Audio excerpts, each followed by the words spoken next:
welcome everyone to our webinar. We've got a guest speaker. Well, great that you can join us, Konstantina. A very warm welcome, everybody. Thanks for joining, and a pleasure to be here with you today.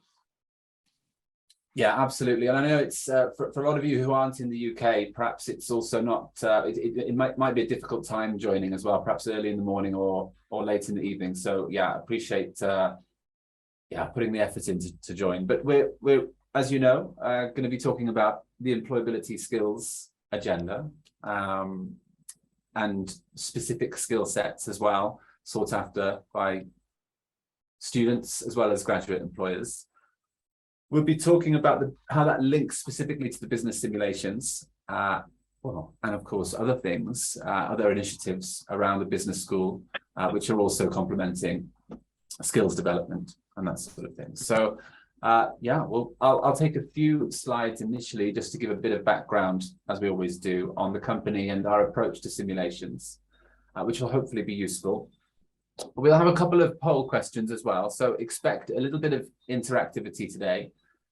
Please feel free to ask questions in the chat. I'm managing multiple screens, so I may not always notice your question, but I'm sure you'll help me out with that, Konstantina, as well. We've got a couple of poll questions as well, and well, if you have any questions afterwards, I'm sure you've got emails already about from our marketing team about the webinar and the joining link, so feel free to respond to those, or if you like, you can respond to me directly as well. Okay, well, a little bit about us. So Edumundo, actually, we've been developing simulations since 2001, so yeah, quite a lot of experience doing so. And our development team are mostly based in The Hague, in the Netherlands, at our headquarters. And we have around 40 employees, although some based in the UK, some in all parts of the world, and actually a new person in North America now, in the States, which is great. We're working with over 400 universities worldwide, usually the business school because of the focus of our products. And as you can imagine, quite a number of students benefiting from our simulations each year as well. In the UK specifically, well, that's about 50 business schools. And it's a mixture of sort of Russell Group institutions and post-92 institutions as well. But beyond the UK, well, all sorts of other institutions in various parts of the world. Okay, so just perhaps to explain, because, and we have a poll question about this, but I'm not sure everyone on the call has used business simulations before. So perhaps it's useful just to sort of recap a little bit and explain our approach. Some key points about that. All our business simulations, which we have a wide portfolio of, are all web-based. So they just work on the browser as you'd expect. No software to install or plugins or anything like that. And typically what we'll do is we'll put students into teams of around 3, 4, or 5 in a team. And students will take over usually an existing company with some history already that they can analyze. And then they'll formulate a business plan before taking tactical actions or decisions across a number of rounds, where one round usually equates to a year of operations in the virtual company that they're managing. And we usually map that across the weeks of study in the semester. Although having said that, we're also able to set it up in any way you like, which can be more intensively over a day or an afternoon, even for supporting induction events or MBA residentials or a number of other options too.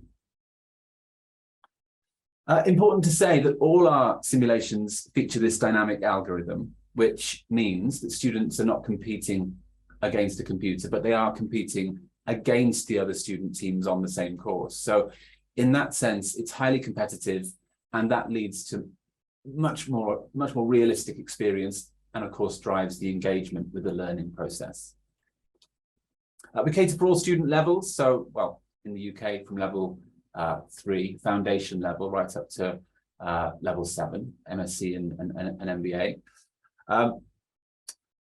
And a number of our simulations as well are highly flexible as well, meaning we can sort of add or remove different strategic frameworks. We can simplify balance sheets and things like that, depending on the level. But also the news items, which reflect what's going on in the external environment, we're able to link those to certain curveballs that we throw in each round. And those can be really nice to try to speak to certain theoretical topics which you might be trying to tease out during your module.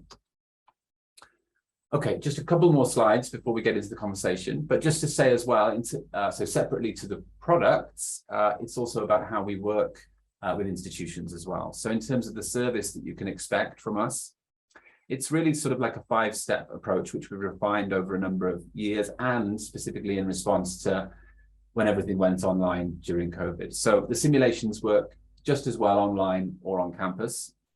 And it starts off with consultation that we'll carry out with the program and module teams, asking a load of questions. But importantly, we'll do all the setup for you. So there's no big training course to sit through so that you have to do it yourself, because we take care of all of that.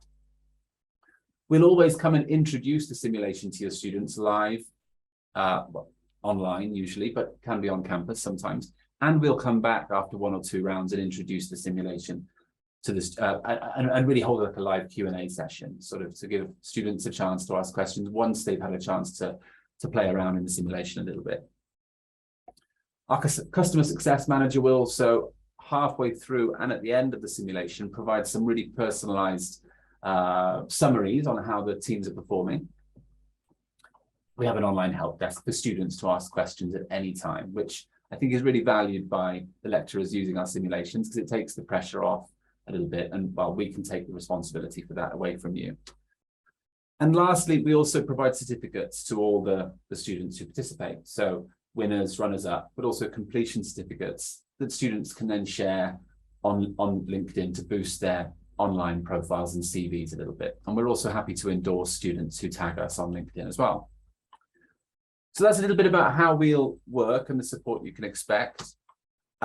Just to sort of finish off perhaps by saying that, yeah, well, this is an example of some of the simulations that we have, and also an example of some of the modules or courses that the simulations will align with and sit with. But that's not an exhaustive list. We do have many other options as well. Okay, well, perhaps, before we go any further, perhaps also a nice thing to do now would be just to ask everyone why you're attending today's webinar. So perhaps we can launch this poll. I think one of my colleagues is going to do so now. Just to get a sense of where everyone's at on this journey a little bit. So, yeah, are you already using business simulations? Maybe you're not currently using simulations, but you have in the past. Maybe you've never done so and you're keen to find out more. Or perhaps it's just a more broader interest in employability skills. So great to see everyone's views. I'll just give you a moment to have a look at that. And thanks everyone for your engagement with the question already. We may have another question later as well.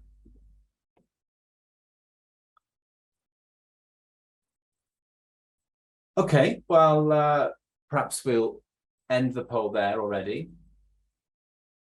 And I think we're getting, quite a broad mixture there. I think that's really helpful. So I think, there's obviously a good broad interest then in employability skills in terms of the attendees. But only, I think only 11% are already using business simulations. Few have in the past, but also 26% of people have never done so. So keen to find out more. So I think that's helpful, isn't it, Konstantina, to know? Perhaps that can inform our conversation a little bit. Absolutely, yes. Hopefully what we will be talking about will help those who do not have the experience so far, but also maybe we can get some useful feedback from people who have the experience working on business simulation as we are moving on. Yeah, absolutely. Absolutely. Well, perhaps we'll start off then by just sort of, addressing some of those bullet points which we've looked at already, and maybe start off with the skills agenda a little bit. How do you feel the skills agenda is shaping more practical curricula in higher education? So first of all, it may be useful for people joining us today to know how I have been using the business simulation the past few years. And this is my 3rd time working and embedding the business simulation in a level 6 undergraduate module, which is in strategic management. So we've been using it throughout the semester, and we're going through seven rounds. And that basically gives the students the opportunity to start up their own business and find ways through the analysis to make it successful and compete against other companies within their own market. The results couldn't have been better. As you know, Leon has started working on the business simulation since the beginning of the pandemic, when we were fully remotely and we had absolutely no interaction with students. What the results of the ISS survey showed was that students found it particularly useful to have something so competitive and so interactive and so different to what they have worked before, to keep them up and carry on working in their own houses, isolated from everyone. So what they shared with me was how much their experience was enhanced. And as we moved away from the lockdown and we started working face-to-face with students again, the feedback is again the same, but even more enhanced. Because now you can see how students appreciate more the opportunity to work on an actual business and put the theory into practice. And especially for those students who do not have any work experience through a placement or an internship or anything similar, that gives them the chance to put their hands on decision making, which is particularly useful, not just for their experience as students, but also they can transfer this understanding and knowledge in their future careers.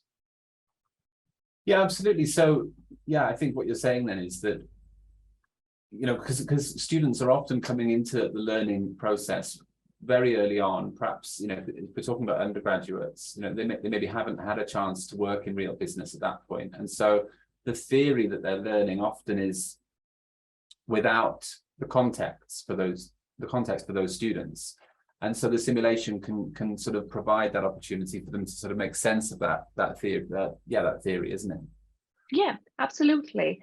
Especially the fact that they have to go through problem solving and decision making on a weekly basis. And that can be quite intense because of the weekly deadlines. Really brings into class a real business environment where they have to work under pressure, react to changes, but at the same time start working proactively, thinking how they can build up scenarios or foresight to help their company succeed in the future. So as a matter of fact, this week we're talking with students on how they can look back in historical data, either this be financial or operational, and see what they can learn from their past experience and how this can be transferred through scenarios and foresight into decision making, so that they avoid failing and having risks that they would otherwise would have if they didn't have the opportunity to look back to this data. Yeah. And that is particularly useful as an experience for them, because as I've said, especially for students who never had the chance to work before, or see how it feels like collaborating in a quite dynamic and intense business environment, it gives them the chance to prepare themselves in a sense for what they will face when they get their first graduate position. Yeah, absolutely. Yeah. And coming back to that ISS that you mentioned, so the internal student survey. So that's, so to be clear, perhaps if that's not clear to everyone on the call, that's something that you do at a module level, so an individual module level, and it also, whilst having some questions which will be generic across all modules, it also allows you to tailor the questions a little bit at the end, right? So you can have a few questions perhaps specifically about the simulation. Oh yes, apologies about that. So the ISS, the internal student survey that takes place on a module level during the semester, so while you're still with the students. And as a rule of thumb, because I know that this is quite unique and not every student has had the experience of gamification in the curriculum before, I add on a few questions just to get a sense of how this has had an impact on the student experience, their learning experience, and how they feel the skills that they gain whilst playing on the simulation may be transferred in the future careers. It's actually quite rewarding to see that they find it challenging. I'm not going to lie. They say that this is and especially because they most of them didn't have the chance to react to information that came up from a business level before. They find it challenging, but that challenge that they face is rewarding for them. So it keeps them motivated. So this is the third time that I'm using the business simulation. So third academic year. And in the past, so the past two internal student surveys that I used, that came up very clearly. Yeah. So how challenging, but at the same time, how rewarding and how beneficial it has been for their learning.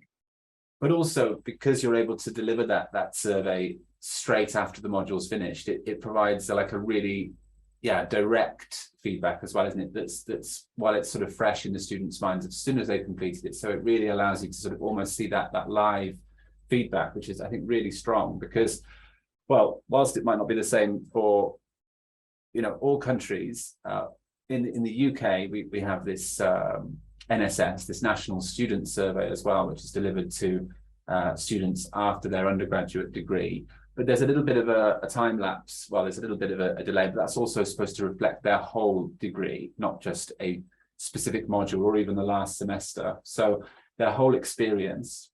I'm sure other countries will have similar things as well. But I think in that survey, whilst that's of course a priority to most institutions, well, if not all, to make sure they're capturing that data, in terms of specifically on the simulation, perhaps it doesn't offer that opportunity to capture that, but also perhaps on skills generally, I think there are questions in the NSS about skills, but I think they're quite broad and they're quite general, and so they don't really go into the specific skills which students develop. So it might be something like, how do you feel your program, your degree gave you the chance to develop skills, something like that.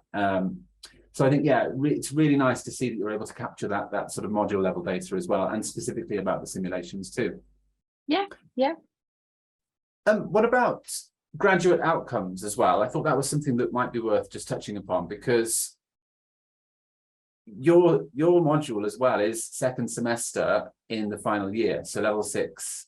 Is it second semester or third? No, first semester. Okay.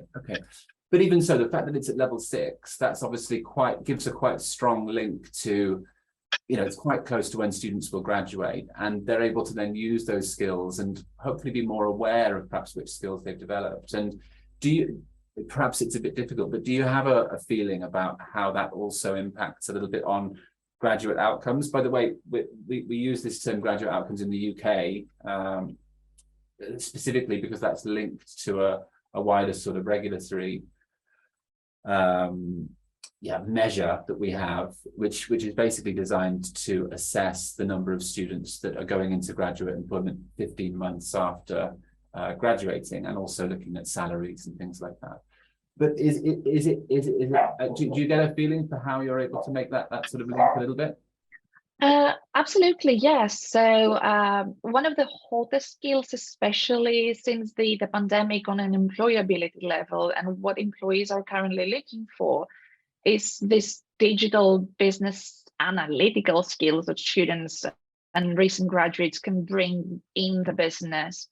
And that is a way for students and graduates to help organizations develop this digital ecosystem, where you bring in mechanisms that can help really the transformation of the business environment. So what's quite unique about the business simulation, because you mentioned that before, Leon, is that they get to collaborate and communicate with each other face to face in the seminars, but at the same time they take the work outside the classroom, because sometimes they do not have enough time to finalize actions for a single financial year.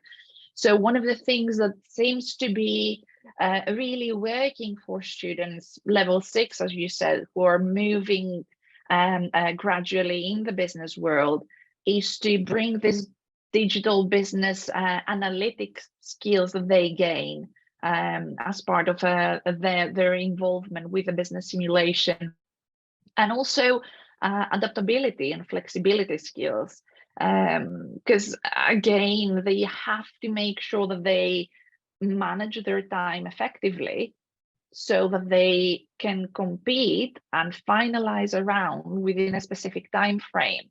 And that's not always a taken for granted skill that students may have.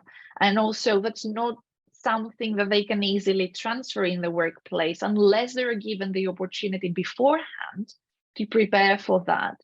So experience shows and history shows that the engagement that they've got with platforms such as the business simulation really gives them a competitive advantage against students who didn't have the opportunity to work on something similar before. So I think it works. I think we've got the data from the previous 2 academic years, and hopefully this momentum is going to carry over as we keep on working on tools such as this one. I can't hear you. Can you? Yeah, sorry, I yeah. muted myself because my dog Flash just started barking. Well, that might be a bit off-putting. So thanks for pointing that out. But no, I think it's really, yeah, it's really, really exciting and really interesting. But what's also interesting is the fact that we are trying to, well, we're talking about skills development, of course, and we don't know completely all the skills which the future job market requires. And so it's a constant sort of changing feat, although there are things which I think we're all clear are going to still be required, even as industries change and so forth. But I also thought it might be useful just to show this slide briefly, because this was, which I found on a report by McKinsey, which maybe some of you have already seen, is quite interesting, because this was looking specifically on how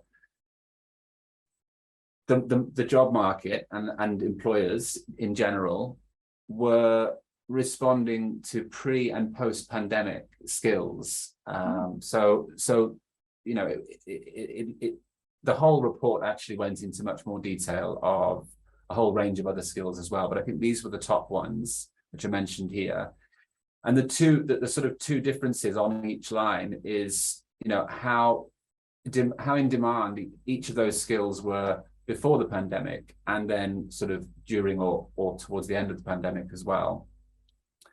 And there's something like this one here on interpersonal skills and empathy went hugely up, which I think is really interesting, and perhaps also in response to the fact that everyone was online. And I think now, even after the pandemic, it's still more and more online now, isn't it? I think there seems to be this sort of assumption now that in the future world of work and in the current world of work even, that there's an expectation that you have to be more online with your work and your studies. So I thought that was quite interesting. It's part of a whole report. I can share the link in the chat if anyone else is interested. But are some of these skills? I think you made a really interesting point about empathy in the workplace, and it's a skill that you cannot take for granted, and you cannot really expect graduates to develop before they graduate. So before they move away from their student role into a business manager role. What is also quite unique about the way that we work on this startup simulation, and we see students working on it and trying to improve the position of the company in the market, is how they try to understand the emotional impact their decisions do have on the staff that they employ within the business. So for those of you who do not have the experience of how the business simulation is set up, you basically have the opportunity to make decisions as a team of managers around things such as HR, financial decisions, strategic decisions, operations, and also marketing. And at the end of the financial year, based on the decisions that the company has made, you can see the outcomes. So it's quite clear and also quite timely when students get the report back on a weekly basis to see how they have done. And one of the things that they cannot really work their heads around, which is a surprise, is not how they will make their company financially successful, but how they will keep their staff happy and motivated. So the opportunity that they are being given is to see how much money and how much of their annual budget they will dedicate on educational programs and motivational programs. So things such as rewards, for example, or incentives, or even allocating time for staff, well, virtually, working on the simulation to do some training rather than carry on working as they would. So this sense of empathy that they develop by trying to analyze what the results has been from the previous financial year and how they will improve their performance, and therefore how their company is going to be competing against other companies within this market that they're doing business, is something that they develop eventually through the weeks that we work on the business simulation. And it's also quite funny to see that obviously level 6 students do some work outside the university, but they do not really know how moving away from the role and thinking as a business manager would feel, and what are the actions that they will need to take to keep them happy. So I think the list of skills that you have shown us, Leon, summarizes this need to become empathetic and really understand how decisions will have an impact on personnel. Yeah, absolutely. And I think that, yeah, there's so many, isn't there, that students can be developing even without realizing it. But also it's important that they have a chance to sort of verbalize and articulate those skills as well, so that when they come to thinking about their CVs as well, they can also put those down on their CVs too. But that's something. So on the one hand, we can cover skills from a sort of theoretical standpoint, like if we think about leadership, for example. You know, what are the traits of a good leader? What are the sort of different leadership strategies? You know, you can learn all this thing. You can even do a test, perhaps a psychometric test or something else that allows you to, you know, analyze and assess your own skill sets and the level of those. But it's actually putting those into practice, and only by doing something by the real world of work, or by virtually doing something on a business simulation, can you actually apply those skills, isn't it? I think what's most important is that they get to be in the mindset, and that's not something that you should take for granted. They can learn eventually as years pass by and they work on their careers, how they can do that.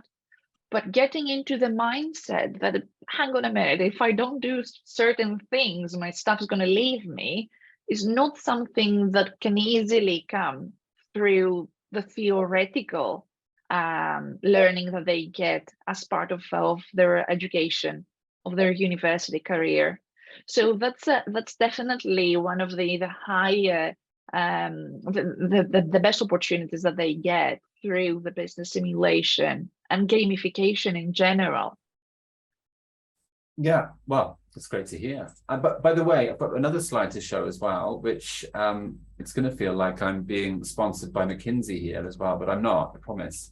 But I also found this, which I thought was really handy. When we spoke last week, Konstantina, I mentioned these deltas, although I couldn't remember at the time what it stood for, but it's distinct elements of talent. And I think what this is quite interesting, because this goes into also the difference between skills and attitudes.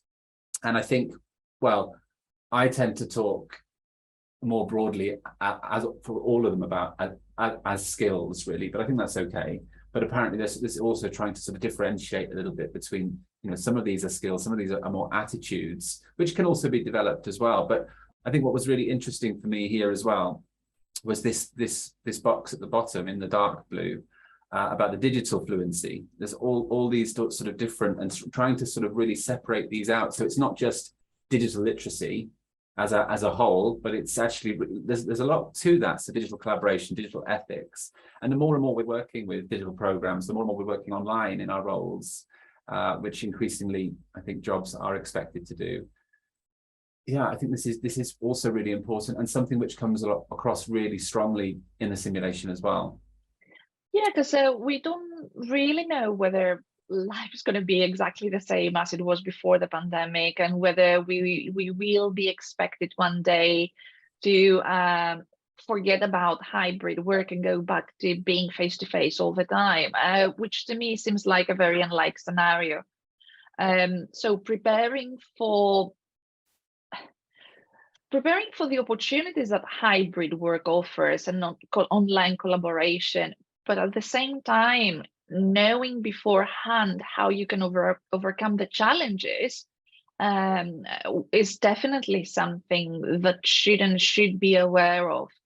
And online collaboration really seems to be boosting productivity, minimizing the time that you want to do commute, that you need to commute is really an extra opportunity. But you don't really know how this is going to translate into online collaboration. And unless you've got the experience beforehand and you know how to prepare for it, so that you don't face the consequences when it's too late, is again a skill that graduates should have nowadays. And this would come under the changes that COVID has forced on us as employees.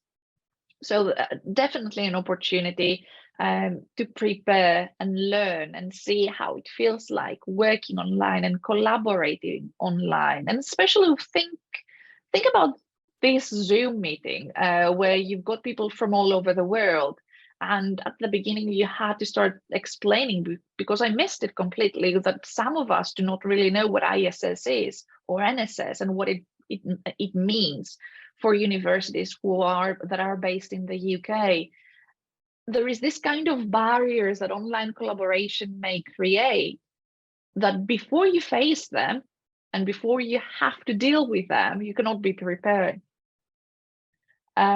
So in a sense, you have to prepare for this kind of an online virtual problems. I'm not going to say problems, but the challenges that you're going to face, and know how to deal with them.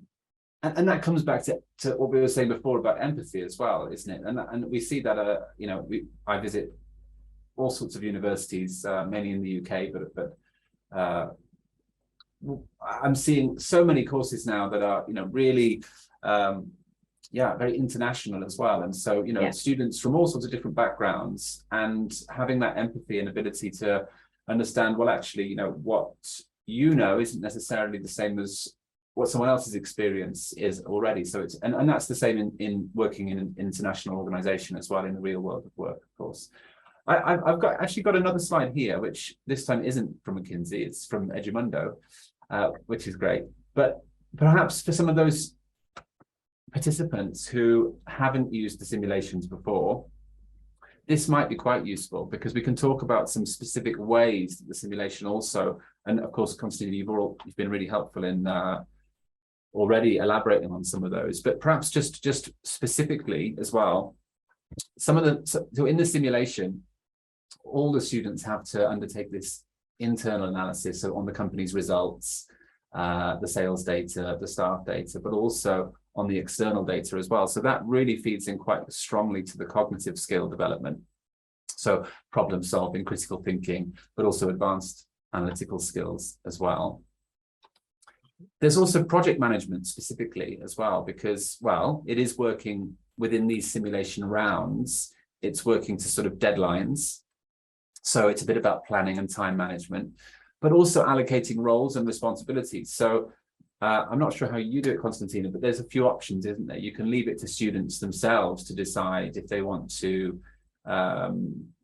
Well, how do you do it actually? I always leave it to students. They are responsible to form their own teams and decide what role they will be taking, at least especially for the first 1-2 weeks, because after they become more experienced and they know how the simulation works, my suggestion is to rotate roles and see how it feels like working as a HR or as a finance manager.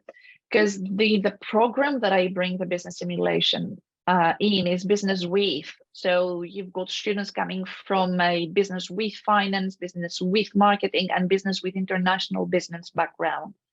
And even though there is core modules that they all attend as compulsory for their studies, they do have their own specialization.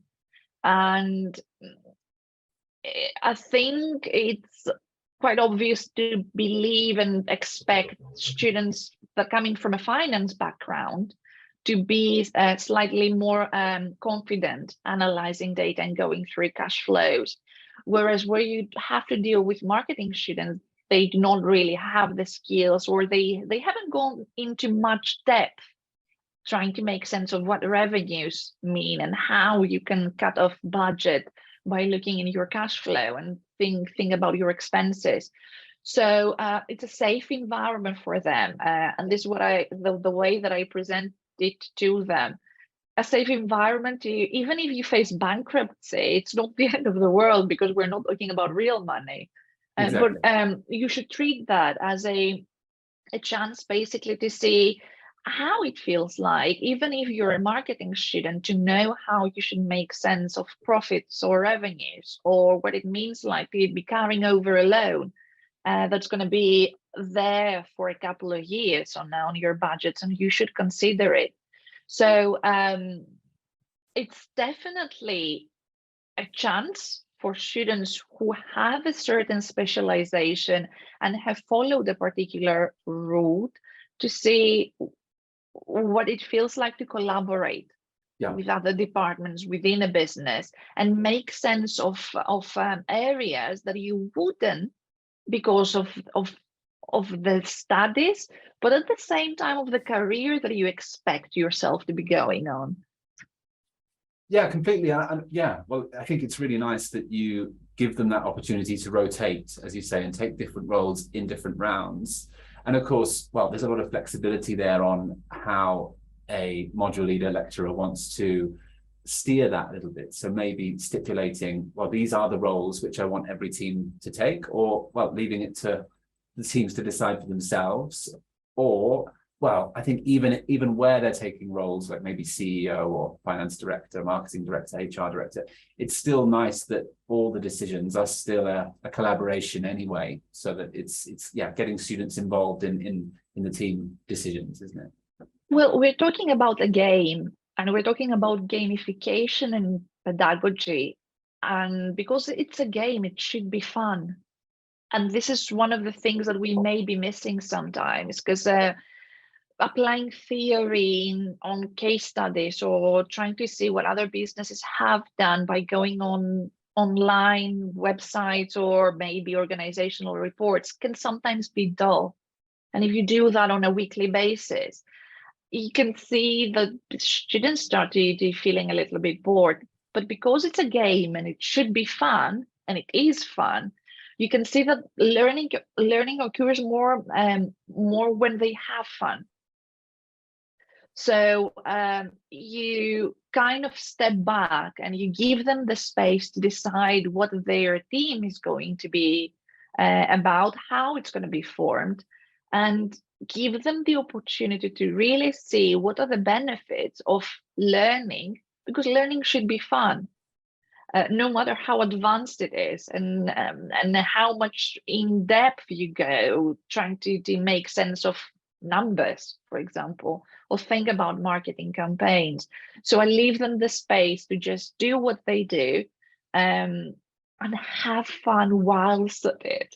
Yeah, well, absolutely. Well, it's a competition as well, and that's really what's driving, the engagement, isn't it, as well? But like learning without knowing you're learning is often, great as well, isn't it? So absolutely, it should be a fun experience, and we often find that it's really memorable for the students as well, long after they finish their their course, their degree as well. So just to say as well, so yeah, like specifically on the group work part, as well as as well as taking the decisions each round for the operational departments, they also have to set the strategic direction of the company, that formulate their business plans. So they're having to sort of question and negotiate and listen to each other, isn't it? But it can often get quite heated, isn't it? Where students feel really strongly, well, we want to go down this, we want to be this type of company, we want to, and so that's really nice to see as well.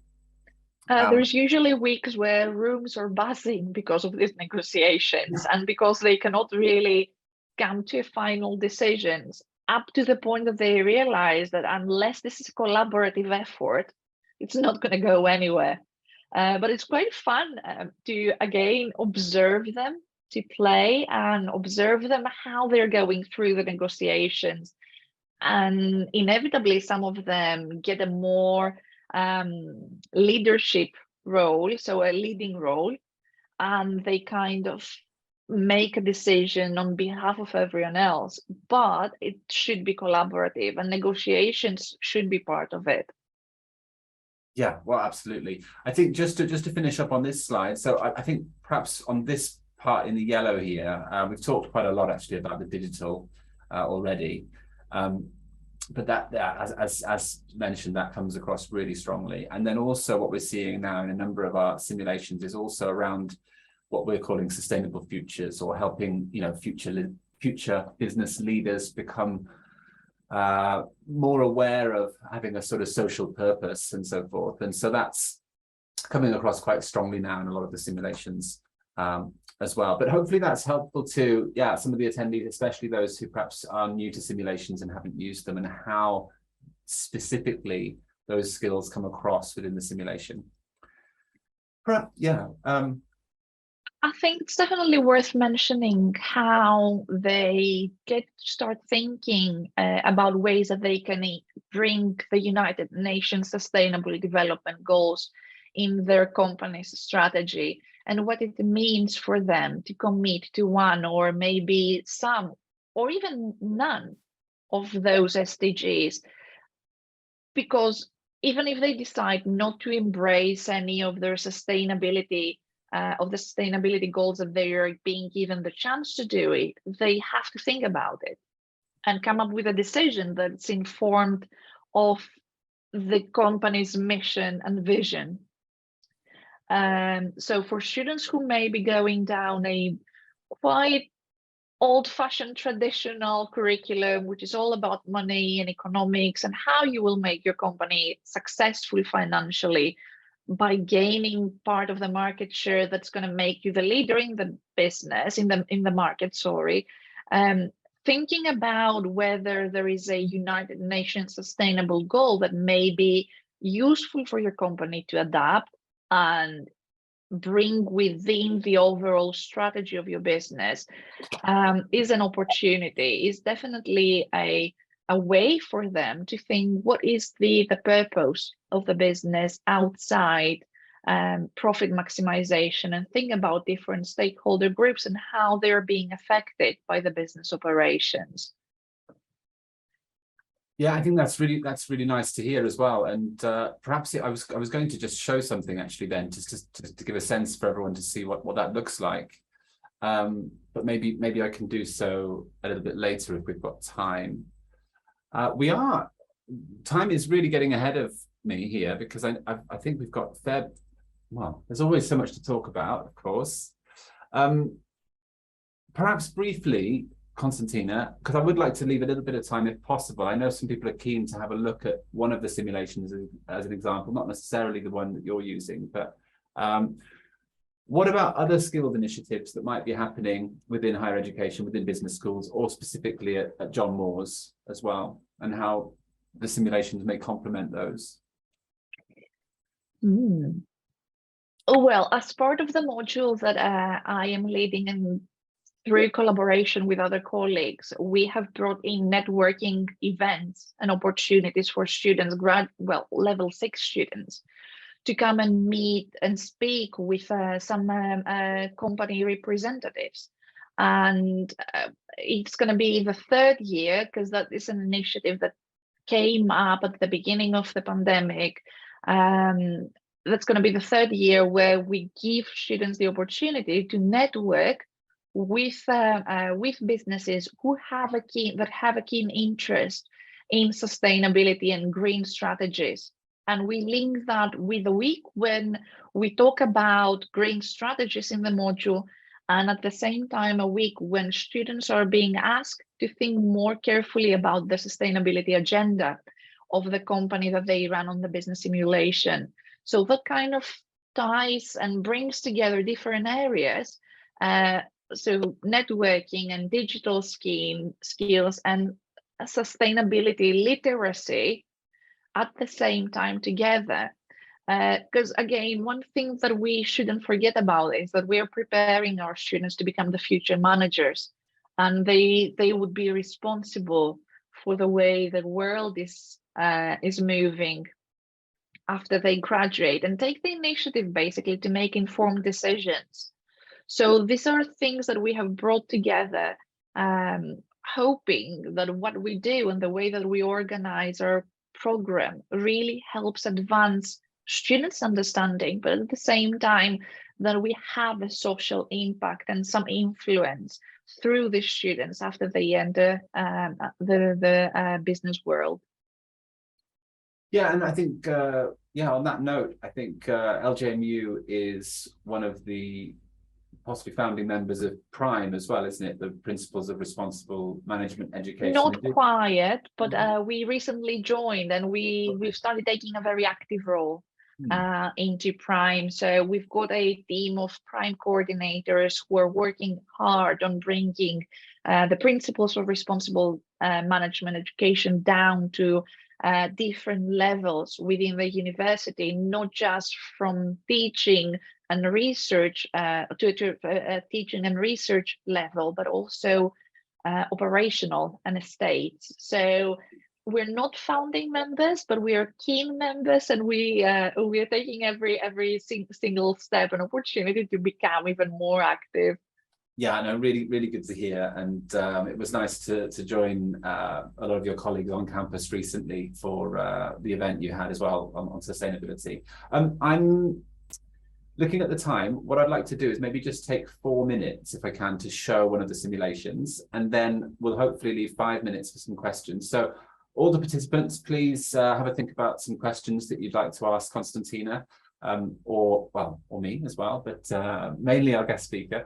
And please put those in the chat, or I'll do so in a minute. But just as we've got some time, I'll just quickly share my screen and show this simulation here. This is one of our more internationally focused simulations. And it starts off that student teams have to rebrand their company, so create a logo and give their team a new slogan and a new name.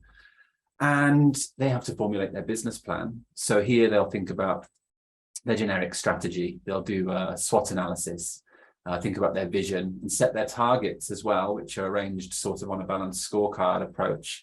But they also get to define for themselves what success looks like. So it's not all the same for every company, and it's not all focused, of course, on the financials and profitability.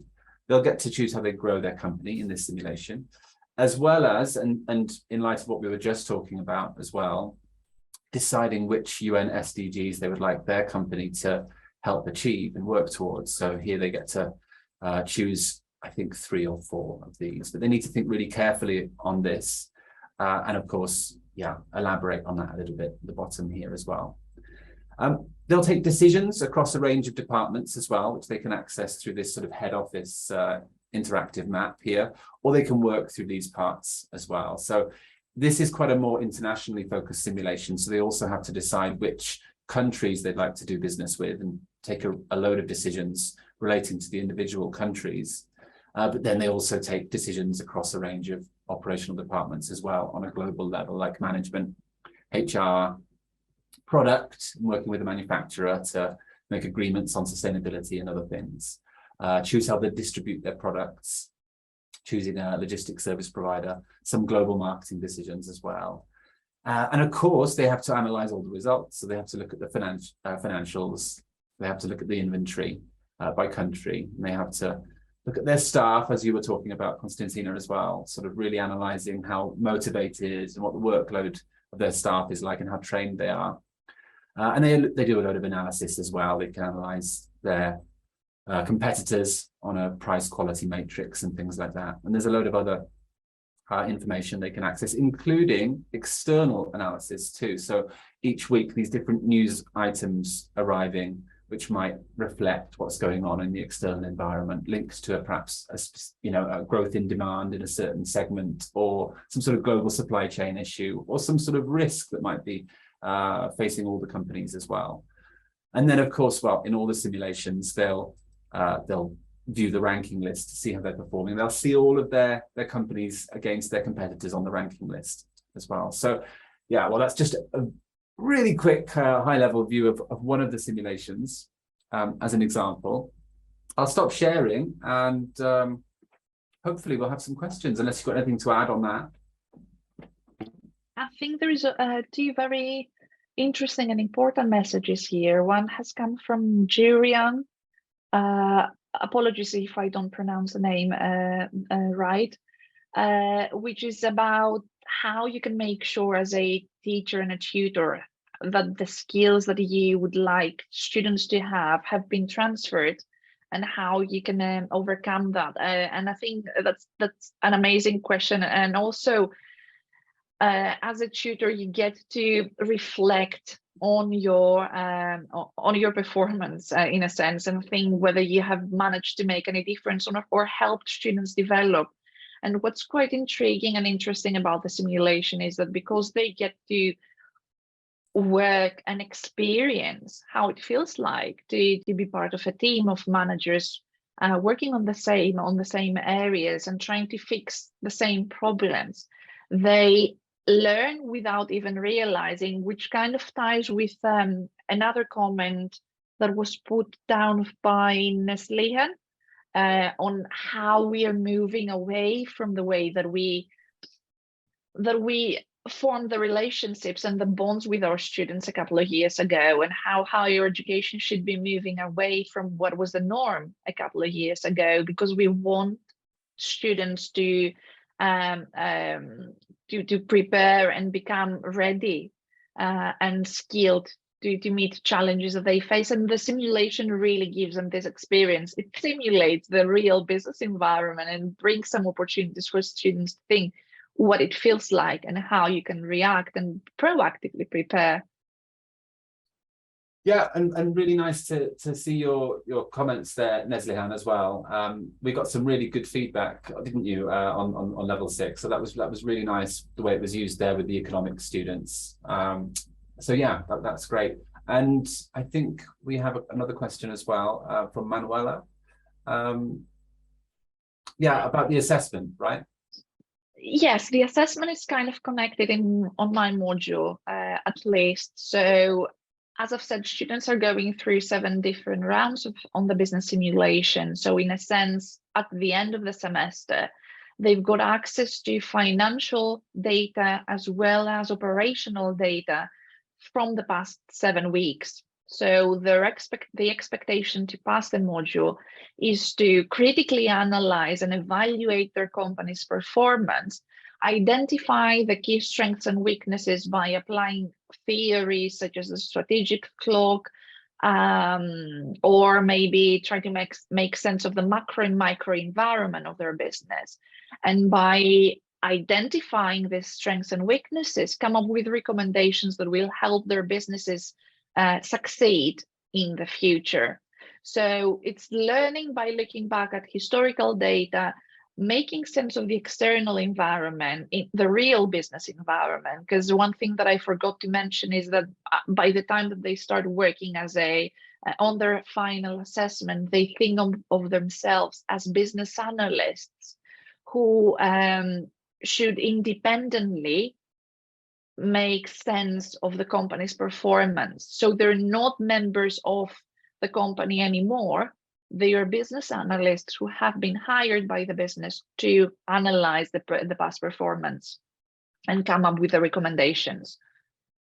And by the way, Manuela, yeah, we absolutely get the drive and the need to make assessment more authentic. But in terms of the simulation, we're very much strongly of the belief that, you know, the assessment can fit in with any existing or planned future way you'd like to assess. The difference then is that it's done so in reference to the activity that the students are doing in the simulation. So most often we see that's a combination of individual reflective piece or written report, and perhaps also some sort of group presentation. But it can also be, for example, a weekly blog that the students have to submit. If it's a more creative thing, it could also be looking at the creative aspect of that. So uploading press releases within the simulation, or a range of other things too, marketing plans, for example. But as I say, we can usually link the simulation to whichever current assessment approach is already in place. So there's no need to revalidate your module in that sense. No. We will also provide, well, we won't provide links here to the simulations, but on our website, you can find more details about all the individual simulations. And if you get in touch with us, we're happy to send you some demo logins as well, where you can click around, as I've just done as well, in your own time. Of course, in order to see the impact of the decisions on the next round, we have to set that up for your students so that it works over a number of rounds. We have a couple of other questions as well, I think, although we are going to probably wrap up soon as we've reached the top of the hour. Onur, apologies if I'm not pronouncing your name properly.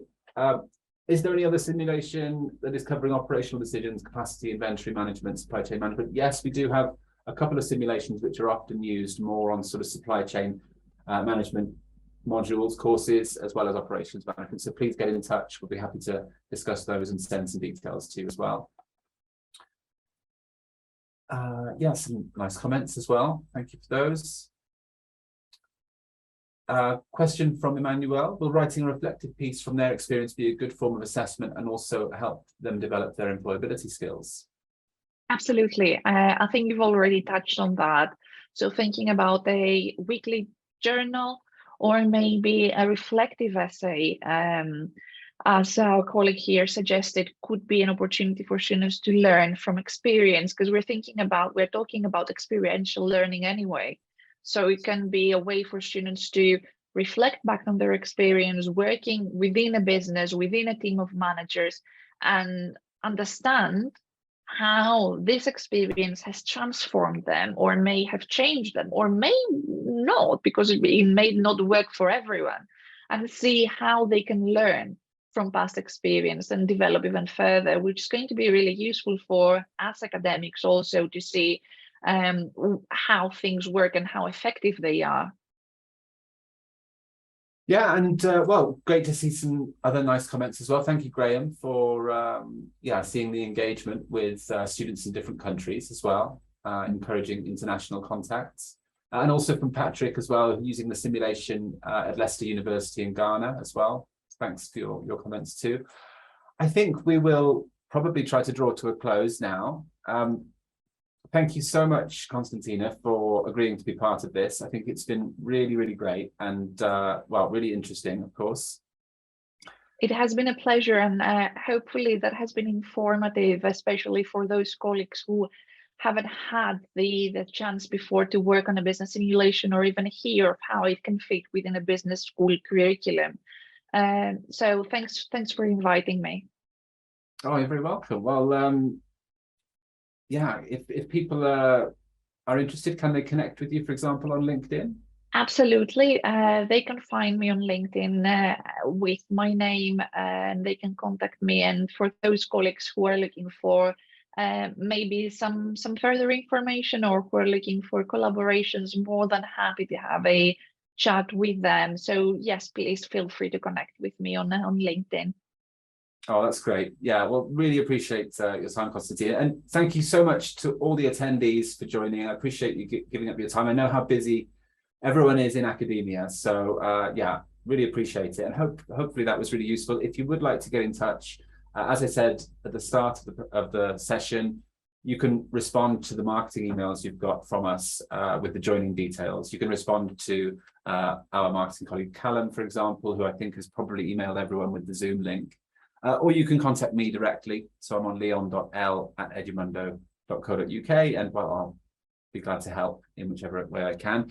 Also, I'm delighted to say that we now have a colleague in the US, Dr. Megan Swanson, who's just getting up to speed. But in our next webinar, which we'll be doing, I think in December, all about the MBA and simulations and how they're used on MBA programs.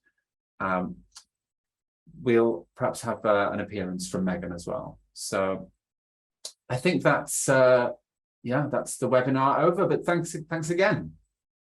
Thank you very much. Good to see you, and thanks for everyone for connecting.